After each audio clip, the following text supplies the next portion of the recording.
রিয়ান শাকিব খানের দলের নাম চূড়ান্ত।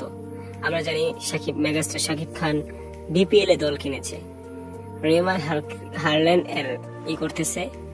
তো এই নাম দিচ্ছে ঢাকা ক্যাপিটালস। তার শাকিব খানের বিপিএল দলের নাম হচ্ছে ঢাকা ক্যাপিটালস। এটা খুবই ভালো নাম। প্রথমে রিমান হারল্যান্ড, তাই যে বলা হয়েছিল আপনারা কি নাম চান, অনেক রকম আপনারা কমেন্টে নিজেদের পছন্দের নাম জানাতে পারেন। তবে তার মধ্যে ঢাকা ক্যাপিটালসই হলো চূড়ান্ত। তো নামটা খুব সুন্দর হয়েছে এবং এটি বিস্তারিত মেগাস্টার শাকিব খান জানিয়ে দিয়েছেন, আমরা সবাই জানি।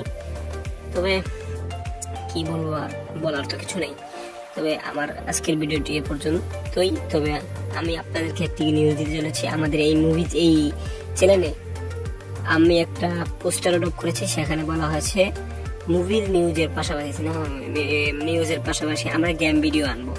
একটি বাস গেমের একটা ভিডিও আনার চেষ্টা করবো। হয়তো আজকে 2টা বাজে আমরা রিলিজ করবো ইনশাল্লাহ, আল্লাহ তৌফিক দান করে। যাই হোক, আজকে আপনারা দোয়াই আমরা ভালো ভালো গেম ভিডিও আনার চেষ্টা করতেছি। তো আপনারা এটা ভাবেন না যে খবর চলে যাবে, খবর অবশ্যই থাকবে। তো ধন্যবাদ পুরো ভিডিওটি দেখার জন্য।